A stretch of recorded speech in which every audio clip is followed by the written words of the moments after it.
وہ دونوں بھائی 40 سال سے آپس میں اتفاق سے رہ رہے تھے۔ ایک بہت بڑا زرعی فارم تھا جس میں 7 گھر تھے۔ دونوں خاندان ایک دوسرے کا خیال رکھتے، اولادوں میں بھی بہت پیار اور محبت تھی۔ ایک دن دونوں بھائیوں میں کسی بات پر اختلاف ہو گیا اور ایسا بڑھا کہ نوبت گالی گلوچ تک جا پہنچی۔ چھوٹے بھائی نے غصے میں دونوں گھروں کے درمیان ایک گہری اور لمبی کھائی کھدوا کر اس میں قریبی نہر کا پانی چھوڑ دیا تاکہ ایک دوسرے کی طرف آنے جانے کا راستہ ہی نہ رہے۔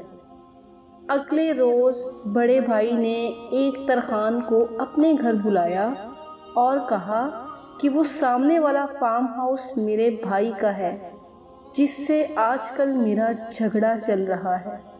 اس نے میرے اور اپنے گھروں کے درمیان جانے والے راستے پر ایک گہری کھائی بنا کر اس میں پانی چھوڑ دیا ہے۔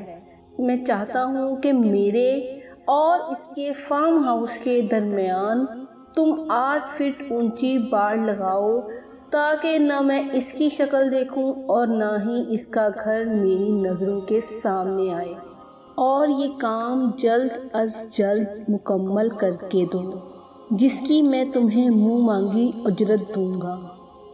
ترخان نے سر ہلاتے ہوئے کہا کہ مجھے پہلے آپ وہ جگہ دکھائیں جہاں سے میں نے باڑ کو شروع کرنا ہے تاکہ ہم پیمائش کے مطابق ساتھ والے قصبے سے ضرورت کے مطابق مطلوبہ سامان لا سکیں۔ موقع دیکھنے کے بعد ترخان بڑے بھائی کو ساتھ لے کر قریبی قصبے میں گیا اور 4-5 کاریگروں کے علاوہ ایک بڑی پک اپ پر ضرورت کا تمام سامان لے کر آ گیا۔ ترخان نے اسے کہا کہ اب آپ آرام کریں اور یہ کام ہم پر چھوڑ دیں۔ ترخان اپنے مزدوروں کاریگروں سمیت سارا دن اور ساری رات کام کرتا رہا۔ صبح جب بڑے بھائی کی آنکھ کھلی تو یہ دیکھ کر اس کا منہ لٹک گیا کہ وہاں 8 فٹ تو کجا 1 انچ اونچی باڑ نام کی بھی کوئی چیز نہیں تھی۔ غور کرنے پر معلوم ہوا کہ وہاں تو ایک بہترین پل بنا ہوا تھا۔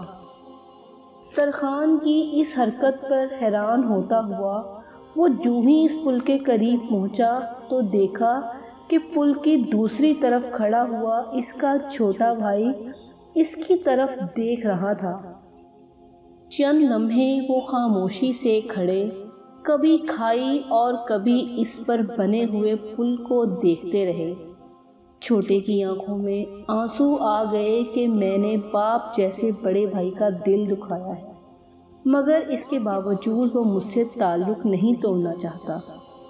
بڑے نے جب اپنے چھوٹے بھائی کی آنکھوں میں آنسو دیکھے تو اس کا بھی دل بھر آیا اور سوچنے لگا کہ غلطی جس کی بھی تھی، مجھے یوں جذباتی ہو کر معاملہ بگاڑنا نہیں چاہیے تھا۔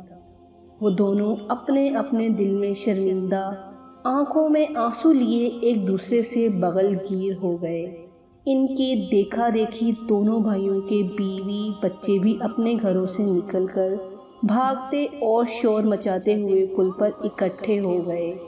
بڑے بھائی نے ترخان کو ڈھونڈنے کے لیے ادھر ادھر نظر دوڑائی تو دیکھا وہ اپنے اوزار پکڑے جانے کی تیاری کر رہا تھا۔ بڑا بھائی جلدی سے اس کے پاس پہنچا اور کہا کہ اپنی اجرت تو لیتے جاؤ۔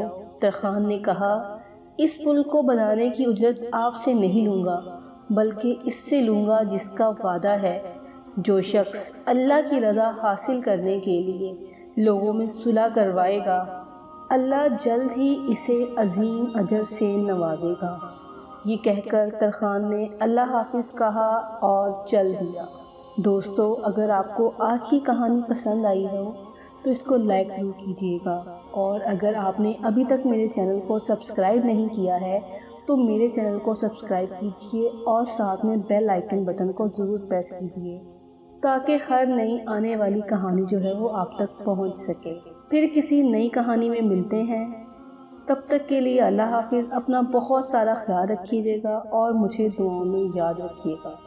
اللہ حافظ۔